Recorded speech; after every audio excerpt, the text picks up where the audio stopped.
My nephews and nieces went to school, yes. St. Mary's and St. Xavier's, and they have a chapel there, they went there. But that don't mean a thing for us, because I was born Hindu, and I just don't believe in changing my religion in any other way, The thing was like her parents, asked, why don't we baptize Kiran, And I told Nancy, listen, we cannot do that, because, I believe in, I believe in, letting Kiran make the decision when she can make a decision, So I don't mind, Kiran going to church with you, reading Bibles or learning about, the Christian religion and all that is fine, but let's not do, this, baptizing. And, Nancy understood, she respected my feelings, and, and she told her parents and they respected, our feelings,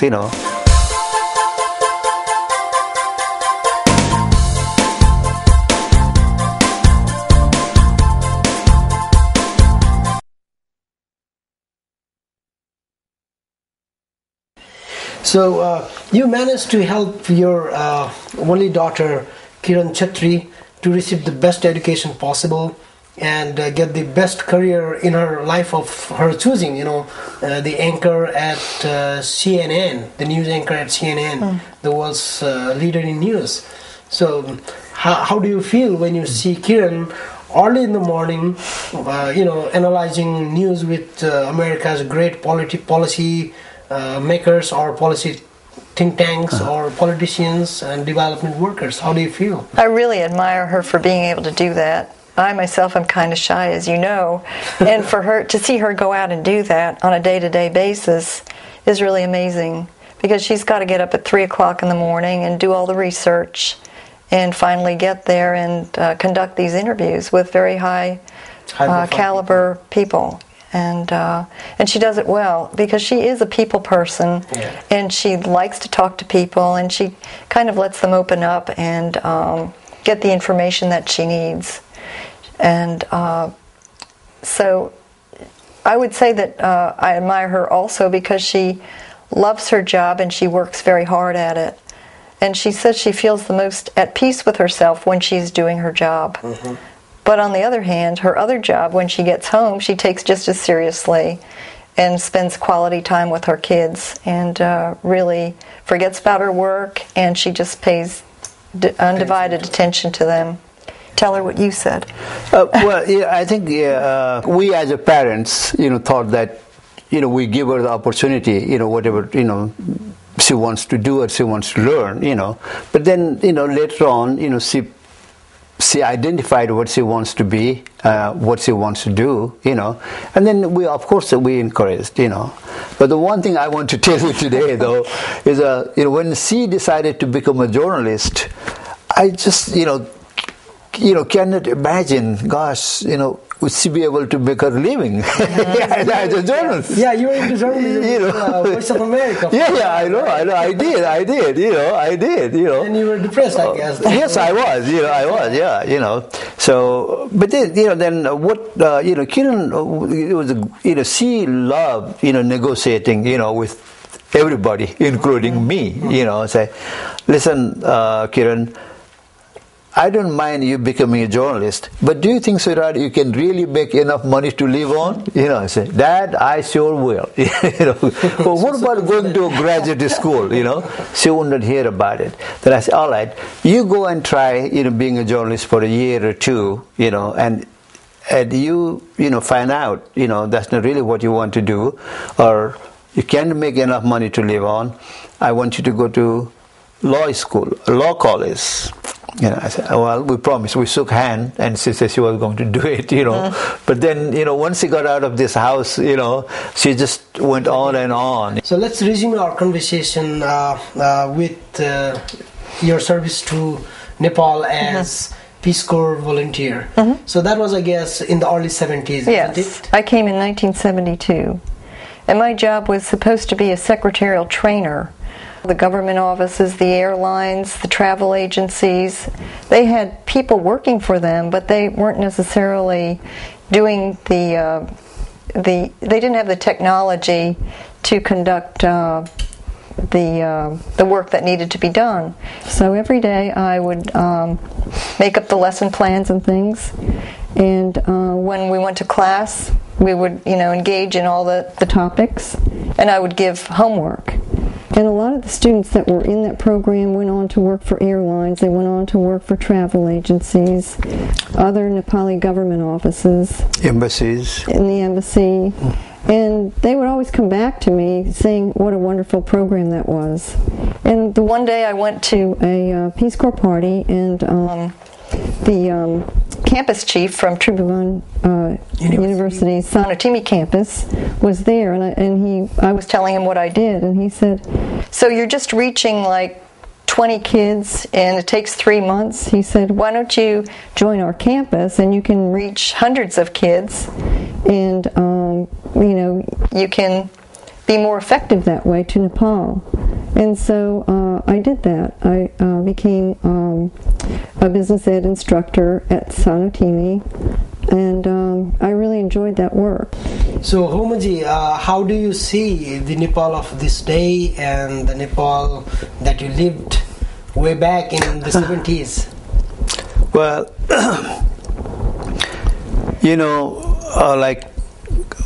I'm talking about Kathmandu. That's basically where I came from, and that's where I lived. I went to college there. Kathmandu is the most beautiful, city, at the time. I remember, when I drove, from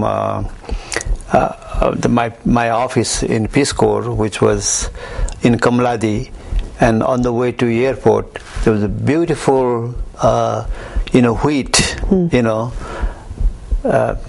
along the road, and then of course, if you go beyond, the airport towards Padgaon, you'll see a beautiful vegetable gardens, in Sanatimi and all that. Of course, those are gone now, So it's a sad, from that, point of view. But then, Nepal, like, any other country, cannot always stay, this the same way. They got to move. And I suppose, that's what is happening in Nepal. The only thing I really regret is I wish that we have a little bit more stable political system in Nepal. Right now, what's happening there, it seems like almost unbearable. Individual leaders caring for their own interest, and completely disregarding their party, their people, and their country. So that's very regrettable.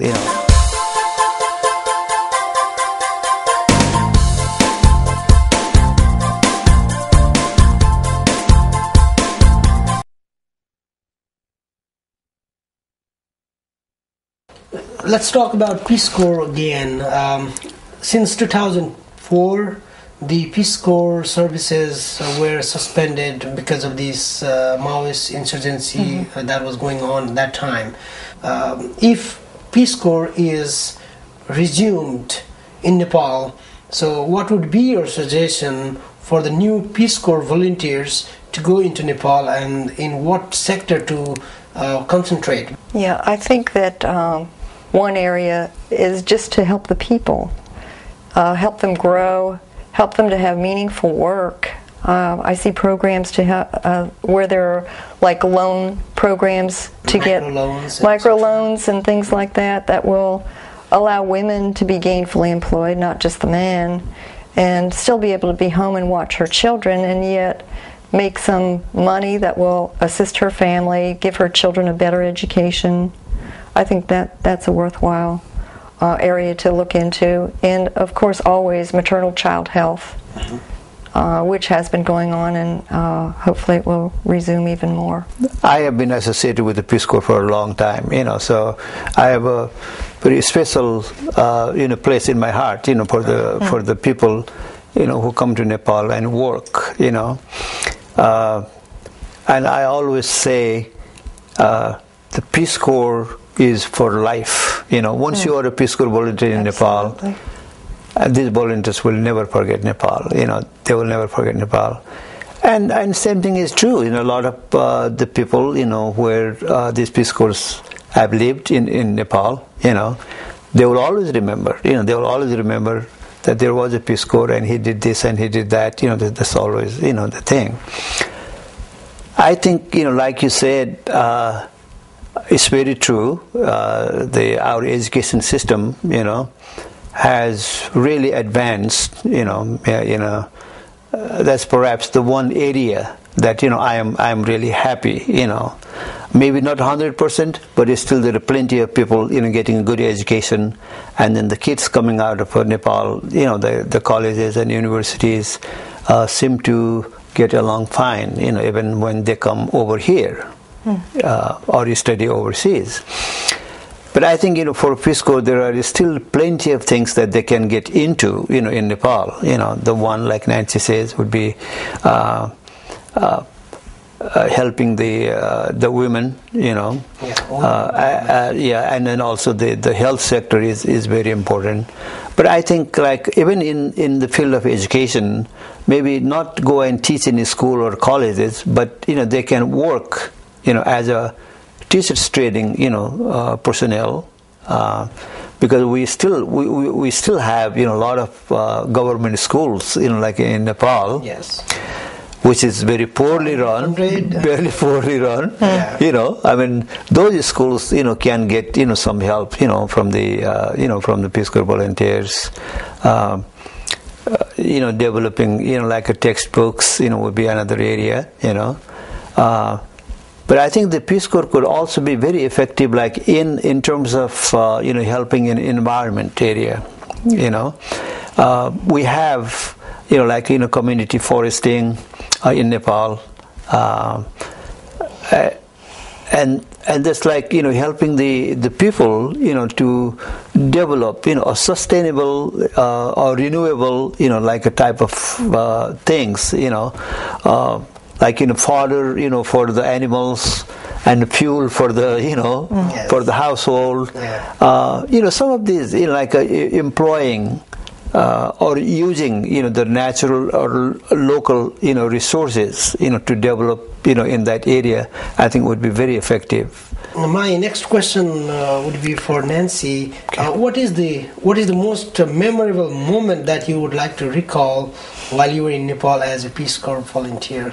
I remember the area I lived in and the neighborliness of everybody. Mm-hmm. The mothers would, of course, it was common to be out on the roof in good weather, and the children would come and the mothers would come, and they'd be doing their sewing, they'd be doing their cooking, they'd be doing their laundry, and it was just a communal activity where everybody was helping each other. And here, everybody's unto themselves. We barely talk to our neighbors unless they're coming out of their car when we are. But there, if one of the children were sick, they would come to me and, did I have anything, for the cut, or did I have anything to reduce the fever? And it just really made you feel beyond whatever responsibilities you had in Nepal, teaching or whatever, the neighborliness and getting to know the people on a one-to-one basis was by far what I remember. Well, thanks for it was our pleasure. Thanks for joining Thank you. American Conversations. Thank you for coming here. Thank you. हस् दर्शकवृन्द, यसका साथै हामीहरू यहाँबाट बिदा चाहन्छौँ। आजको 15 दिनपछि फेरि यहाँहरुसँग अर्को नयाँ प्रस्तुति लिएर आउने भाषा गर्दै हामीहरू यो कार्यक्रमबाट बिदा लिन चाहन्छौँ। धन्यवाद, नमस्कार।